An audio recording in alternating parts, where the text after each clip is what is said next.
Hello students, आपका संघर्ष का दौर जारी है। आप लगातार संघर्ष कर रहे हैं, लगातार अपने संघर्ष से जूझ रहे हैं।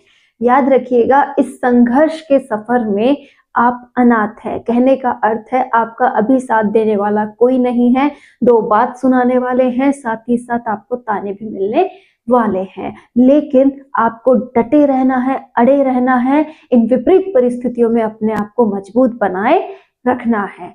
क्योंकि जब सफलता मिलेगी ना, तभी एक काफिला आपके साथ होने वाला है कि जो भी आपके बारे में बुरा भला कह रहे थे वो कहेंगे मुझे तो पहले ही पता था इसका सिलेक्शन होने वाला है, या फिर वो ये कहते नजर आएंगे कि हाँ, इसमें थी काबिलियत जो इसने कर दिखाया।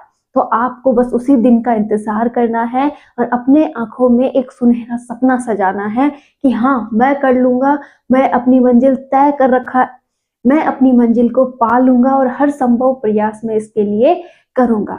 लेकिन बात अब ये आ जाती है कि आपने अपना लक्ष्य तय कर लिया है, आप हर संभव कोशिश भी उसके लिए कर रहे हैं। आप पढ़ना भी चाहते हैं और पढ़ने बैठते भी हैं, लेकिन पढ़ते पढ़ते कुछ समय ही बीतता है और आपको नींद आने लगती है और आप इस नींद से हारते हुए कई बार अपनी पढ़ाई छोड़ देते हैं। जबकि हमें पता है कि एक लंबी कंसिस्टेंसी के साथ अगर हम पढ़ेंगे तो ही हम सिलेक्शन ले सकते हैं कि हाँ, मुझे 6 से 8 घंटे तो पढ़ाई करनी ही होगी एक दिन के अनुसार, इससे कम पढ़ाई में मेरा कुछ भी नहीं होने वाला है। तो अब इस शेड्यूल में हम अपनी नींद को किस प्रकार से बैलेंस करें।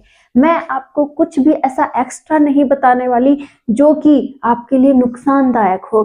मैं केवल वो साइंटिफिक बिंदु आपके सामने रखना चाहती हूँ जिससे कि आप अपनी नींद को कंट्रोल कर सकते हैं। आपकी अकेले की ये प्रॉब्लम नहीं है कि आपको नींद आती है, ये हर किसी के साथ होता है। आपको इसके लिए कुछ बिंदुओं का ध्यान रखना होगा। आप हमेशा पढ़ने के लिए ऐसी व्यवस्था ढूंढें जहां पर सोने की बिल्कुल भी व्यवस्था नहीं हो। टेबल चेयर पे पढ़ पाते हो तो बहुत ही बेस्ट है, अदरवाइज आप ऐसा रूम या ऐसी कोई जगह चुन ले जहां पर सोने की कोई उचित व्यवस्था ना हो। बेड वाला रूम आपको नहीं चुनना है, क्योंकि उसे देखने पर से आपको आलस आएगा और आपको लगेगा कि मुझे सोकर तैयारी करनी चाहिए। इसके लिए आप किचन चुन सकते हैं। किचन रात को बिल्कुल फ्री होता है, आप रात को किचन में बैठ के भी पढ़ाई कर सकते हैं, जिनके लिए कोई सुविधा अलग से नहीं है। आप अपनी सीढ़ियों में बैठ के पढ़ाई कर सकते हैं। आप सीढ़ियों में बैठकर पढ़ाई कर सकते हैं, क्योंकि जो अपनी सीढ़ियां होती हैं वो फ्री होती हैं, वहां पर किसी भी प्रकार का डिस्टरबेंस नहीं होता है, साथ ही सोने की भी कोई व्यवस्था नहीं होती है। और टेबल चेयर जैसी ही वहां पर फीलिंग भी आती है, थोड़ी उबड़ खाबड़ जो होता है उनका, उसके अकॉर्डिंग आप बैठ करके अच्छे से तैयारी कर सकते हो। इसके अलावा आप अपनी छत पर तैयारी कर सकते हैं। मतलब कुल मिला के बात इतनी है कि आपको एक ऐसी जगह ढूंढनी है जहां पर सोने की कोई उचित व्यवस्था ना हो, आप लंबे समय तक आराम से पढ़ाई कर सकें। एक आपके आसपास कोई सोता हुआ व्यक्ति नहीं होना चाहिए और ऐसे डिस्टरबेंस वाले बंदे भी नहीं होने चाहिए जो कि डिस्टरबेंस क्रिएट कर रहे हैं। जैसे आप पढ़ रहे हैं और आपके साथ वाला फोन चला रहा है, तो इस प्रकार अपनी बेस्ट जगह ढूंढिए और वहां पर पढ़ने बैठ जाइए। अगर टेबल चेयर की सुविधा है तो बहुत अच्छा, अदरवाइज आप कहीं पर भी पढ़ सकते हैं। दूसरा पॉइंट आता है, आपको पढ़ाई के दौरान पानी पीना है। अब पानी पीने से कई लोग सोच लेते हैं कि मुझे एक एक ग्लास पानी पीना है। ऐसा नहीं है। आपको करना ये है कि पानी की बोतल लेके बैठे और थोड़ी थोड़ी देर में, जैसे 15 मिनट हो गई, 20 मिनट हो गई, आधा घंटा हो गया, तो आप क्या कर सकते हैं, आप 1 घुट, 2 घुट या 3 घुट पानी पी करके भी आराम से अपनी पढ़ाई में लग सकते हैं। एक साथ ज्यादा पानी की पीने की जरूरत नहीं है। तो ये काम आप कीजिए, क्योंकि जितना अच्छा आप पानी पिएंगे आपकी बॉडी हाइड्रेट रहेगी और आपको ऑक्सीजन की माइंड को पूर्ति होती रहेगी, इससे नींद कम आएगी। ठीक है। दूसरा काम आपको ये करना है कि आप सोचे कि मैं 1-2 घंटे लगातार बैठ के तैयारी कर लूंगा, तो आपको इसके लिए एक छोटा सा काम ये करना है। आपको जब भी लगे कि काफी टाइम हो गया है मुझे, तो आप खड़े होकर टहलते हुए पढ़ लीजिए। फिर 10 मिनट का गैप हो जाएगा सिटिंग का भी, कि हाँ, मुझे थोड़ा पैरों से रिलैक्स मिल गया है, और आप चलते फिरते, जैसे अपन पढ़ाई करते हैं टहलते हुए, वैसे अपने ही रूम में या अपनी किसी जगह पर आप पढ़ रहे हैं, उसी जगह पर टहलते हुए अपनी पढ़ाई को कर सकते हैं। इससे ये होगा कि पैरों की गति होगी और आप अच्छे से पढ़ पाएंगे। तो ये कुछ बिंदु तो हमारे ऐसे हो गए जिसको हमें ध्यान में रखना है। अब एक एक्टिविटी आपको और करनी है, वो है कि जब भी आप अपनी बुक से पढ़ रहे हैं तो आपको ऐसा नहीं है कि ओनली फॉर माइंड चल रहा है और आंखें चल रही हैं और हाँ मैं बैठा बैठा पढ़ रहा हूँ। आपको इसके साथ करना ये चाहिए कि आप अपनी कोई भी रफ नोटबुक ले सकते हैं, आपका पेन वगैरह हो, और आप जो भी पढ़ते जा रहे हैं उसे रफली मोस्ट बिंदु लिखते जा रहे हैं। जैसे आपने कुछ भी पढ़ा, जैसे आप किसी की भी तैयारी कर रहे हैं, साइकोलॉजी पढ़ रहे हैं, अपना सब्जेक्ट पढ़ रहे हैं या हिस्ट्री वगैरह पढ़ रहे हैं, उस बिंदु की जो भी जैसे इंपॉर्टेंट डेट आ गई, कोई इंपॉर्टेंट शब्द आ गया, उनको ही चला चला के चाहे लिखते रहिए, लेकिन अपने हाथ को भी एक्टिव रखिए। इससे क्या होगी, आपकी बॉडी क्या रहेगी, एक्टिव रहेगी और आपको आलस कम आएगा। क्योंकि जब हम माइंड वर्क करते हैं तो बॉडी बिल्कुल रिलैक्स रहती है, और बॉडी जब रिलैक्स रहती है तो उसे नींद आने की संभावना ज्यादा रहती है। तो आपको करना ये है कि आप जब भी पढ़ाई करें कुछ ना कुछ रफली नोट करते हुए और रफली लिखते हुए पढ़ाई करें, जिससे कि माइंड, आंखें, साथ ही हाथ चलता रहेगा। आप में से कई ऐसे स्टूडेंट्स हैं जो बोल के भी पढ़ते हैं। आप बोलना चाहते हैं तो बोल के भी पढ़ सकते हैं, लेकिन बोलने का अर्थ ये नहीं है जैसे अभी मैं बोल रही हूँ इतनी तेज बोल करके नहीं पढ़ना है। आपको केवल बहुत धीरे बोल के पढ़ना है, अगर आपको बोल के पढ़ने की आदत है तो।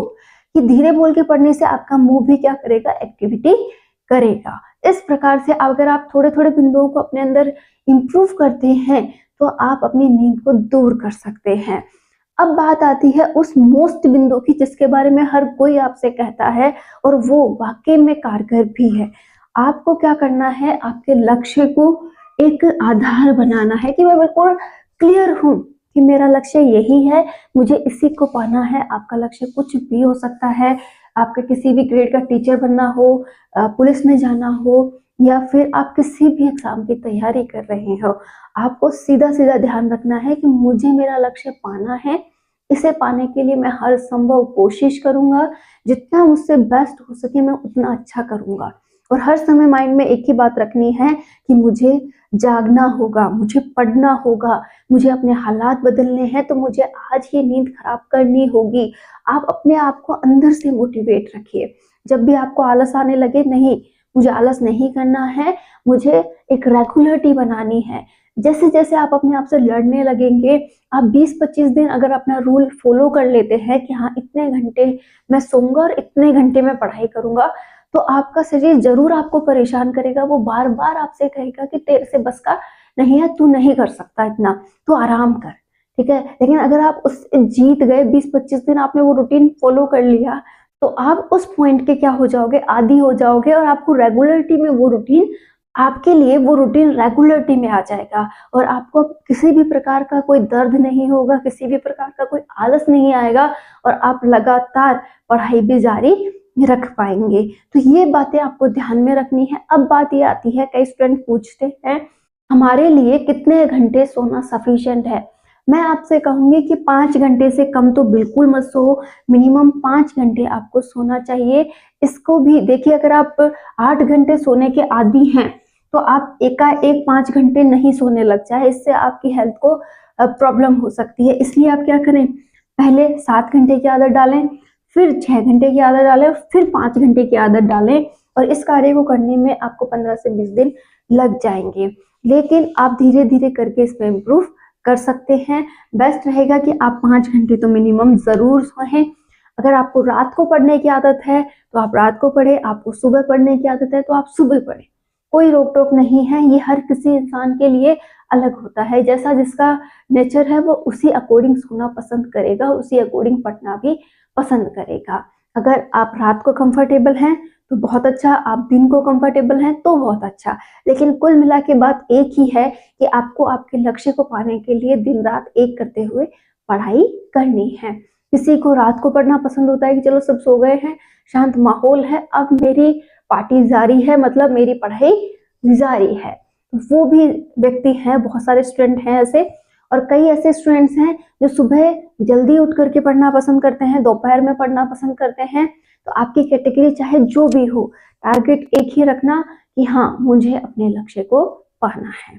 उम्मीद करती हूँ आज से आप अपनी नींद को भगाने की कोशिश करेंगे।